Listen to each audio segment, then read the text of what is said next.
Oke, selamat siang rekan-rekan semua. Kembali lagi di channel kesayangan kita, Fiskom Online Learning. Kali ini kita berkesempatan untuk berdiskusi membahas tema aktor-aktor internasional dan transnasional dan juga PBB sebagai salah satu aktor pasca Perang Dunia II. Oke, kali ini kita kedatangan dua dosen keren nih.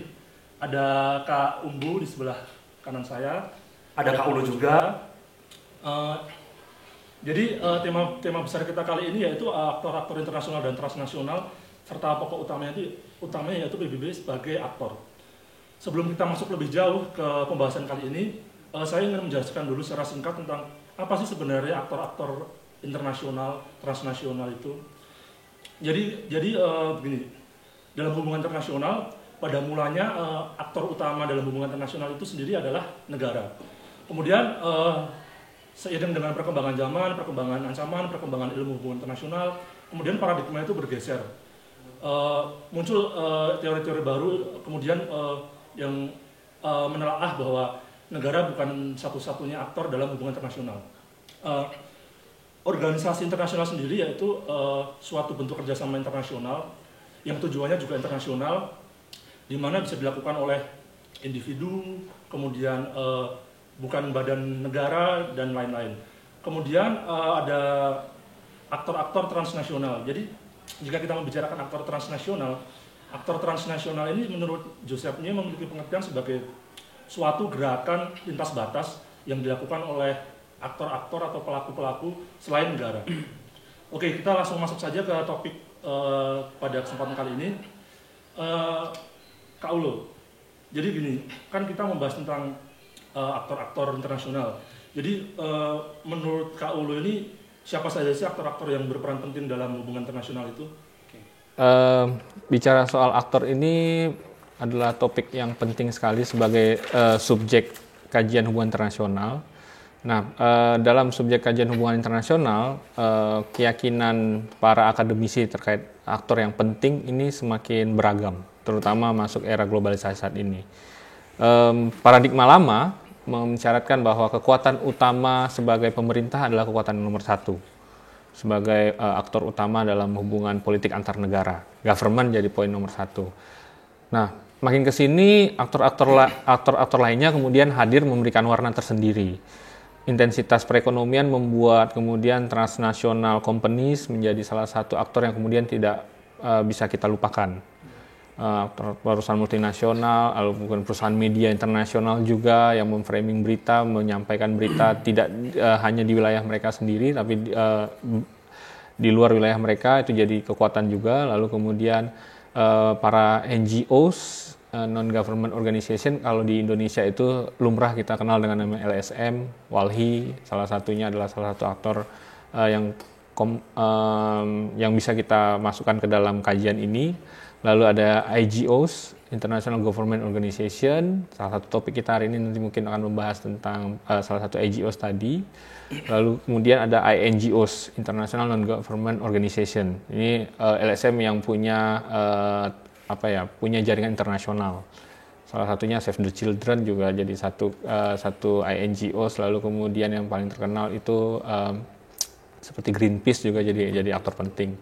Nah, mereka semua ini kemudian memformulasikan salah satu bagian penting sebagai saat ini keterbukaan ini menjadi demokrasi partisipatif. Siapa saja kemudian terlibat dalam pembuatan kebijakan, dalam pembuatan kepentingan, dan yang membuat kemudian pemerintah harus mengakomodir aktor-aktor sipil yang ada, baik itu yang ada dalam pemerintahannya, yang di luar pemerintahannya, yang membuat kemudian kebijakannya itu menjadi inklusif, tidak menjadi eksklusif. Begitu, Mas Indra. Jadi memang sekarang kita sudah mengalami perubahan ya, bukan saja negara hanya sebagai satu-satunya aktor dalam hubungan internasional, tapi juga banyak organisasi-organisasi yang bermunculan, yang bahkan juga kepentingannya juga diwadahi oleh negara. Betul. Oke. Kemudian saya ingin menanyakan kepada Kak Umbu. Jadi dalam melihat aktor-aktor hubungan internasional nih, kan ada beberapa pendekatan, ada pendekatan negara sentris dan juga transnasionalisme. Jadi sebenarnya apa sih perbedaan di antara keduanya, antara state centric dan transnasionalisme itu? Oke. Jadi kalau pendekatan antara state centric dan juga transnasionalisme, ini kira-kira adalah pendekatan yang mainstream atau pendekatan arus utama ketika kita belajar tentang hubungan internasional.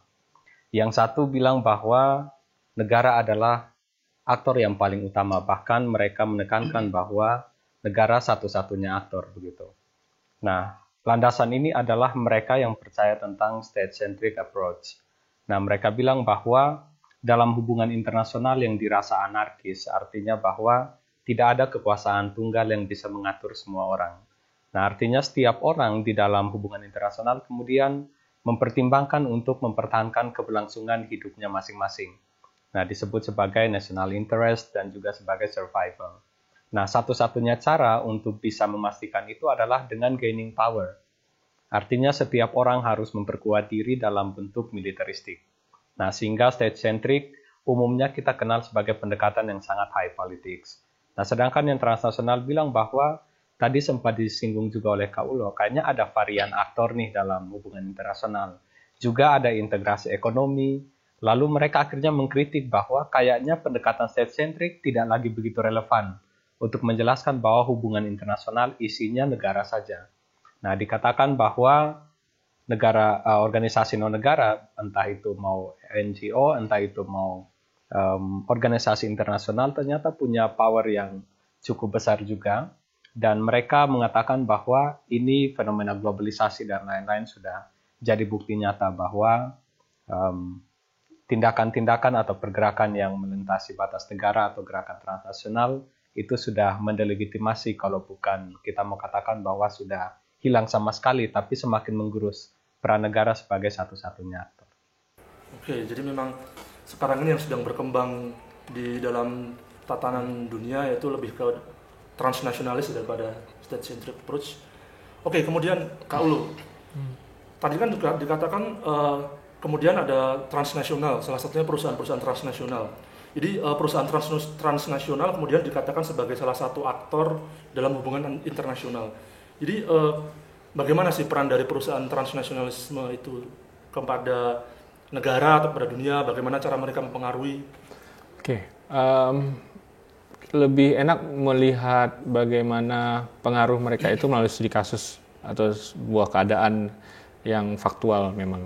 Nah, jadi aktor-aktor non-negara tentu membutuhkan, biasanya membutuhkan supporting dalam bentuk apapun agar program mereka, agar apa yang mereka buat, produksi dan lain sebagainya itu mendapat dukungan dalam bentuk apapun. Nah, salah satu bukti yang menarik sebenarnya terjadi dalam invasi yang dilakukan oleh Amerika Serikat ke Irak. Sebelumnya, pemerintah Amerika Serikat meyakini bahwa pemerintahan Saddam Hussein memiliki senjata pemusnah massal. PBB melalui beberapa badan kemudian mendukung investigasi terkait keyakinan yang dianut oleh pemerintahan Amerika Serikat. Saya lupa namanya, memang ada salah satu badan atom yang kemudian membuat sebuah laporan yang di laporan tersebut dia tidak mengatakan tidak, tapi tidak meyakini 100% bahwa apa yang disebutkan oleh pemerintah Amerika Serikat itu betul-betul ada di pemerintahan Saddam Hussein. Akan tetapi salah satu portal berita internasional CNN kemudian membuat beberapa framing berita yang kemudian menunjukkan bahwa pemerintahan Saddam Hussein memang memiliki dengan beberapa framing berita-berita yang menarik memang. Nah, di situ kemudian framing masyarakat internasional melalui berita-berita yang dikeluarkan oleh CNN, karena jaringan CNN ini agak tergolong jaringan yang cukup luas. Itu yang kemudian membuat keyakinan publik internasional pada saat itu mendukung terkait apa yang diyakini oleh Amerika Serikat, dan akhirnya sejarah mencatat Amerika Serikat berhasil melakukan invasi melalui dukungan internasional yang sebenarnya tidak diakui melalui organisasi supranasional PBB pada saat itu. Nah, tapi kalau kita, itu satu contoh, tapi kalau kita tarik lebih jauh lagi sebenarnya keterlibatan aktor non-negara dan negara itu secara real memang selalu berjalan beriringan bersama-sama. Misalnya terjadi di Indonesia, penjajahan itu kan bukan dilakukan oleh pemerintah Belanda 100%, tapi pemerintah Belanda, Ratu Belanda kemudian menggandeng kapal kongsi dagang terbesar di Belanda, VOC. Nah, itu salah satu perusahaan multinasional yang kemudian yang kita sebenarnya tahu, singgungan pertama kita dengan perusahaan multinasional yang dimiliki oleh pemerintah Belanda, dan itu yang membuat bahwa dua aktor ini antara negara dan non-negara memang pada realitanya mereka memang saling mendukung satu sama lain. Ada kepentingan yang saling beririsan yang membuat mereka bisa berada dalam satu perahu yang sama dalam kebijakannya. Begitu Mas Indra. Oke, jadi memang betul sekali ya apa yang dikatakan oleh Kak Ulu tadi. Terutama terkait dengan kasus CNN tadi, memang di era globalisasi ini memang media itu sangat berpengaruh besar sekali dalam hubungan internasional. Apalagi media-media yang memang jaringannya internasional. Jadi di tiap negara ada. Terkadang memang mereka digunakan oleh beberapa oknum-oknum negara tertentu untuk kemudian menjadi tangan panjang kepentingan mereka. Oke, ini Kak Umbu. Selain perusahaan transnasional, kita akan beralih ke aktor lainnya yaitu PBB. Jadi PBB sebagai salah satu aktor penting dalam hubungan internasional nih, dia perannya itu sangat penting di dalam sistem hubungan internasional kita. Jadi sebenarnya apa sih tujuan dari dibuatnya PBB itu? Kenapa PBB itu perannya sangat penting, sangat krusial dalam sistem hubungan internasional? Oke, baik. PBB memang berangkat dari LBB sebelumnya ya, Liga Bangsa-Bangsa. PBB muncul karena ada kegagalan besar yang sangat historik dari keberadaan LBB. Mereka dibentuk untuk mencegah kebrutalan negara-negara ketika terlibat dalam perang, tapi ternyata mereka tidak mampu membendung munculnya Perang Dunia Kedua.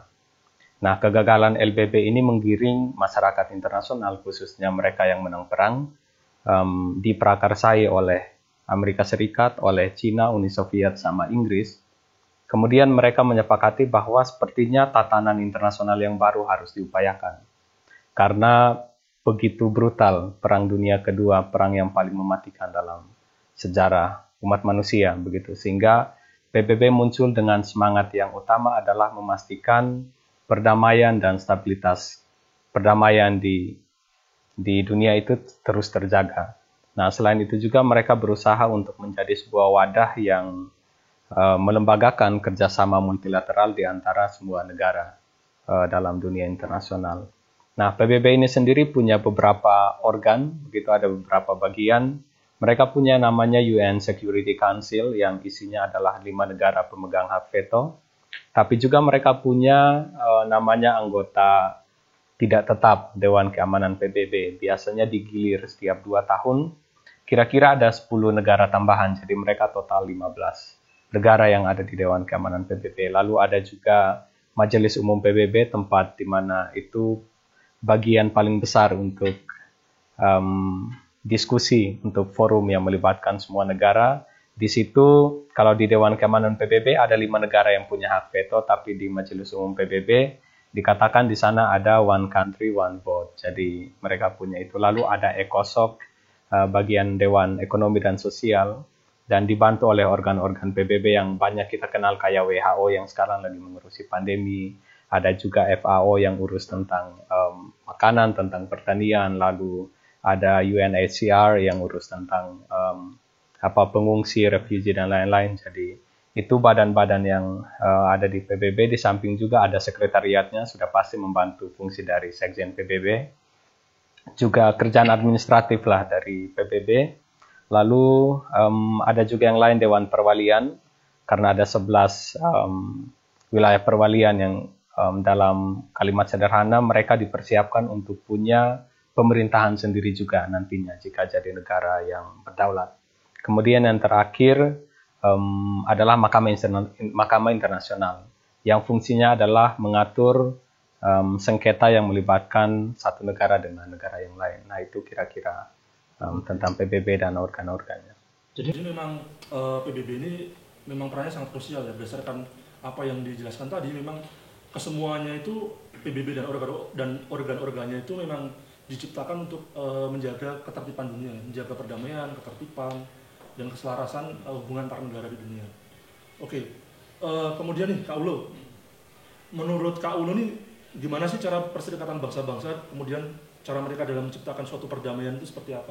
Ya, perserikatan bangsa-bangsa tadi sudah sedikit banyak dijelaskan oleh Kak Umbu juga. Jadi Kalau bicara tentang menciptakan perdamaian dalam sektor keamanan, tentunya keamanan internasional, poin sentralnya itu ada di dua wilayah di PBB, yaitu di Security Council tadi yang sudah dijelaskan oleh Kak Umbu, ada Dewan Keamanan Tetap tadi yang tidak pernah berganti. Mungkin yang kalau catatan sejarah bergantinya di posisi Cina daratan dengan Taiwan. Betul. Yang lainnya 4 negara tadi itu nggak pernah berganti, terutama semenjak ya ada perubahan nama lah, misalnya dari Uni Soviet ke Rusia saat ini, karena Uni Soviet nggak ada negara lagi, Rusia meneruskan pemerintahan yang diterima dari pemerintahan sebelumnya Uni Soviet. Tapi negara-negara menang perang dunia kedua itu kan kurang lebih 4 negara itu, Amerika Serikat, Uni Soviet atau Rusia, Perancis dan juga Inggris. Itu adalah 4 negara penting jadi Dewan Keamanan Tetap PBB, lalu diwakili oleh awalnya Taiwan, lalu kemudian ke Tiongkok saat ini. Nah, mereka kemudian yang menjadi mampu untuk dalam tanda petik itu memaksakan standarisasi hukum yang diterima dalam standarisasi hukum internasional. Kalau dalam bahasa SOE-nya mungkin ya Kak Umbu ya, International Law Enforcement. Itu yang mereka dasar utama mereka bergerak atau membuat sebuah kebijakan. Nah, tadi juga sudah Kak Umbu jelaskan tentang One Country One Vote, itu juga ada di dalam General Assembly, itu yang mereka melakukan proses mediasi ketika ada masalah atau indikasi masalah internasional. Itu mereka kemudian berusaha untuk membuat forum diskusi, pemecahan masalah dan lain sebagainya. Jadi di sini forum yang lebih besar lagi yang kemudian mampu untuk memediasi permasalahan-permasalahan yang terjadi di dunia. Jadi dua bidang ini punya kekuatan utama. Mungkin yang salah satunya mediasi jangka panjang. Ini kan kalau udah melibatkan banyak anggota, kurang lebih 180 anggota, tentu proses negosiasinya bisa sampai berhari-hari, berminggu-minggu, sampai berbulan-bulan. Tapi di yang 5 negara tadi sebagai Dewan Keamanan Tetap ini yang kemudian mampu mengambil langkah yang lebih cepat kalau dianggap ada indikasi permasalahan internasional yang menuntut langkah cepat dari Dewan Keamanan Tetap untuk mengeluarkan sebuah resolusi, entah itu melakukan intervensi kemanusiaan, entah itu melakukan tindakan-tindakan lainnya yang menyelamatkan harkat hidup manusia banyak di suatu wilayah juga. Kurang lebih begitu Mas Indra. Oke, jadi memang sebenarnya mungkin memang peran PBB dalam menjaga ketertiban, menjaga perdamaian dunia itu banyak ya. Cuman memang organ-organ yang berperan lebih krusial atau lebih bisa menegakkan ketertiban itu lebih kepada Security Council dan General Assembly dengan berbagai macam kebijakan-kebijakan yang mereka lakukan, resolusi-resolusi yang mereka keluarkan. Kemudian kalau tadi kita berbicara tentang bagaimana PBB kemudian menjaga ketertiban dunia, tentunya untuk menjaga ketertiban itu kan butuh suatu upaya, butuh suatu semacam power untuk kemudian bisa memaksakan atau membuat mereka-mereka yang tidak tertib itu kemudian untuk menjadi tertib. Kemudian Kak Umbu, menurut Kak Umbu, kenapa Perserikatan Bangsa-Bangsa kemudian bisa melakukan intervensi terhadap suatu permasalahan tertentu atau kejadian tertentu atau suatu konflik tertentu di suatu negara? Kenapa mereka bisa melakukannya? Jadi kalau kita bicara hubungan internasional, konsepsi tentang kedaulatan negara sampai sekarang tetap salah satu fitur yang paling mengemuka, begitu, yang paling utama. Lalu kita melihat apakah PBB sebagai organisasi internasional yang fungsinya tadi sempat kita diskusikan bahwa dia harus memastikan bahwa perdamaian itu terjaga di antara masyarakat internasional. Lalu pertanyaan kemudian, bagaimana caranya mereka bisa mengintervensi ketika muncul satu persoalan tertentu, sedangkan kita semua tahu bahwa kedaulatan adalah hal yang paling utama.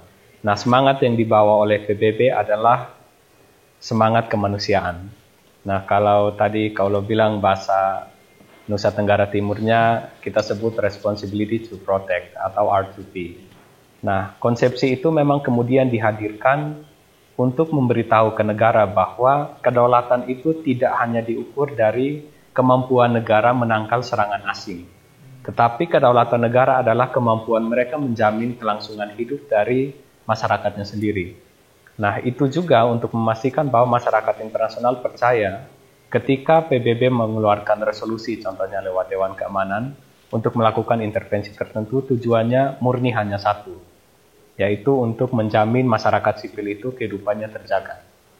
Nah, itu yang ingin disampaikan oleh PBB melalui keterlibatan mereka dalam kasus-kasus tertentu, yaitu untuk memastikan juga bahwa setiap negara itu masyarakatnya tidak mengalami kesewenang-wenangan dari pemerintah nasional, karena pada titik tertentu kita menyaksikan banyak presiden sejarah bahwa negara terkadang jadi ancaman untuk masyarakatnya sendiri. Kita bisa lihat entah itu kejadian komunisme di Cina, kita lihat juga yang lebih dekat di Kamboja, rezimnya Pol Pot.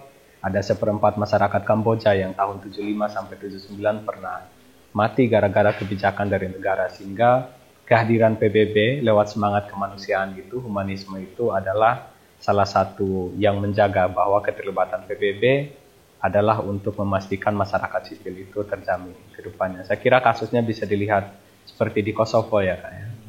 Ketika mereka terlibat di sana, walaupun kemudian NATO setelah itu melakukan langkah lebih jauh, tetapi PBB tetap saat itu mengeluarkan resolusi karena melihat orang-orang Kosovo mendapat serangan yang sangat berbahaya dari pemerintahan Serbia, karena toh mereka keberadaannya di provinsi Yugoslavia, salah satu di sana, tetapi mereka kebanyakan adalah etnis dari Albania. Ada 1,8 juta orang saat itu yang mereka adalah orang-orang dari Albania, sehingga muncul konflik dan persinggungan di sana. Oke, kalau memang kalau berbicara tentang intervensi tadi, memang kalau melihat Kosovo memang itu intervensi dari PBB yang sudah tergolong intervensi yang parah ya. Mungkin kalau untuk intervensi-intervensi yang masih dalam tahap sedang itu saat kemudian negara kemudian melakukan kejahatan militer yang kepada masyarakat sendiri, mungkin PBB bisa mengeluarkan suatu resolusi terkait sanksi berupa embargo dan sebagainya. Kalau melihat dari kasus Kosovo tadi, mungkin itu lebih ke intervensi militer ya, dia PBB mengeluarkan suatu pasukan penggunaan kekerasan. Ya, pasukan perdamaian untuk kemudian ditempatkan PBB untuk menjaga perdamaian di sana. Oke. Kemudian berbicara tentang PBB. PBB salah satu organisasi yang sangat penting dalam hubungan internasional. Lalu di dalam organisasi yang sangat penting dalam hubungan internasional itu sendiri, apa peran Indonesia di situ?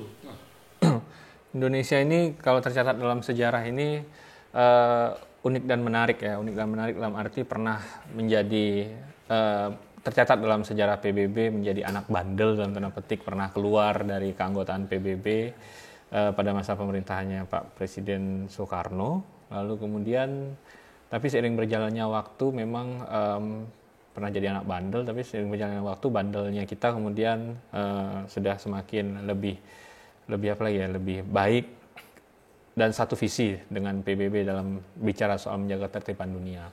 Tapi bagi Indonesia sendiri, PBB adalah media penting dalam mengimplementasikan politik luar negeri bebas aktif. Di situ peran sentral Indonesia dimainkan dalam kalau dalam bahasa Indonesia Timurnya itu peacekeeping organization, pasukan penjaga perdamaian, tapi kalau di Indonesia sebutannya yang lebih Indonesia banget itu KONGA, kontingen Garuda.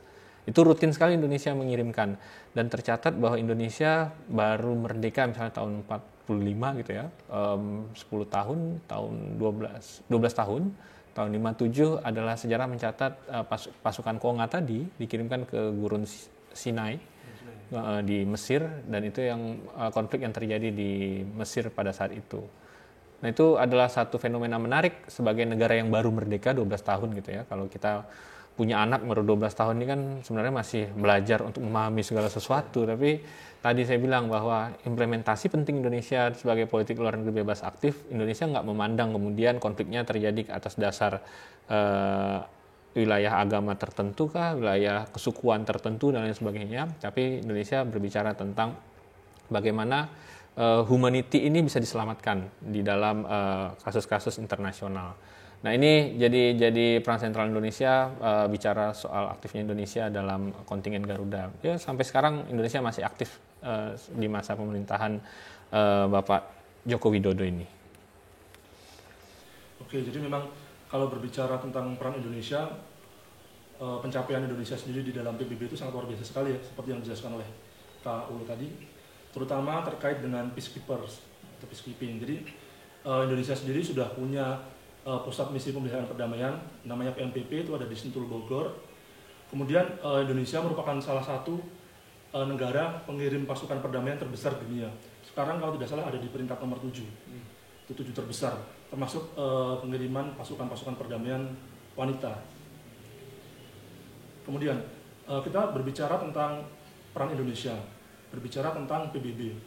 Melihat konstelasi hubungan internasional sekarang nih, Kak Umbu, di mana dinamika ancaman sudah mulai berubah, hubungan internasional, hubungan antar negara juga sudah semakin borderless. Menurut Kak Umbu sendiri, masih perlu nggak sih PBB ini, eksistensi PBB ini untuk kemudian masih terus ada di dunia? Masih diperlukan atau tidak oleh dunia-dunia, oleh negara-negara dunia ini? Diskusi tentang itu memang sudah banyak muncul begitu ya. Terlebih karena pada situasi tertentu terkadang PBB tidak dilihat sebagai sebuah organisasi yang sangat efektif. Contoh yang paling dekat juga saat di Myanmar kemarin, ada orang-orang Rohingya itu tidak begitu kelihatan, kemudian PBB setelah menentukan ini adalah genosida, lalu apa tindakan yang berikut. Nah itu sempat kemudian kita bertanya apakah PBB masih sangat kita butuhkan. Tapi saya pikir jawabannya masih ya, karena mereka masihlah sebuah organisasi yang bisa mengintervensi jika ada konflik tertentu, juga mengupayakan pencegahan terhadap munculnya berbagai macam konflik. Mereka juga masih sebuah organisasi yang merupakan wadah bagi sebuah negara untuk berinteraksi, melakukan diplomasi multilateral lewat PBB. Jadi itu masih sangat kita butuhkan, walaupun catatannya adalah butuh reformasi pada bagian tertentu. Indonesia juga menegaskan itu. Contohnya adalah pada apakah kemudian layak 5 negara pemegang hak veto itu masih tetap mereka saja yang punya. Apakah mereka keberadaannya itu tidak harus dipikirkan kembalikah, atau mungkin ditambahkan jumlah keanggotaannya, atau bahkan juga anggota tidak tetap Dewan Keamanan PBB sempat diusulkan oleh Indonesia untuk bergerak dari 15 negara saja menjadi 22 negara sebagai contoh. Nah itu adalah beberapa hal yang memang harus kita akui bahwa PBB tetap dibutuhkan, tapi juga ada banyak catatan untuk dilakukan ya istilahnya reformasi dalam tubuh mereka. Oke, jadi memang peran PBB ini masih sangat dibutuhkan. Walaupun memang dalam kenyataannya, karena PBB sendiri merupakan sebuah organisasi, di mana sebuah organisasi ini sendiri juga dipengaruhi oleh anggota-anggota di dalamnya. Nah di sini mungkin karena ada beberapa negara yang mereka berperan sebagai donatur terbanyak atau terbesar, kemudian kepentingan mereka lebih didengar atau suara mereka lebih didengar di dalam PBB itu sendiri.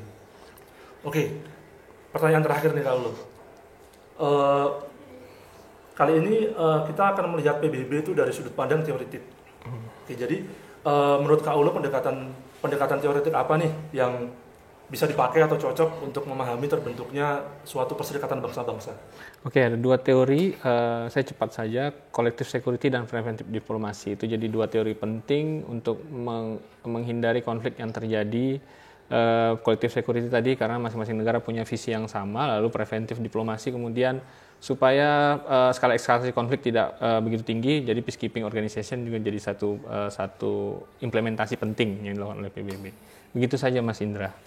Oke, jadi mungkin segitu saja yang bisa disampaikan oleh diskusi kali ini. Sebelum mengakhiri, saya bisa simpulkan sedikit Kak Ulo. Jadi memang PBB ini perannya masih sangat penting dan sangat dibutuhkan ya sebagai salah satu aktor dalam hubungan internasional. Terlebih lagi peran mereka sebagai organisasi law enforcement lewat Security Council untuk kemudian memaksakan kepada negara-negara yang berkonflik untuk kemudian berdamai, dan juga sebagai organisasi preventif melalui diplomasi, melalui forumnya yang dinamakan General Assembly. Oke. Cukup sekian semuanya, kita kembali lagi di topik-topik dan pertemuan kita selanjutnya, tetap di Fish Common Learning.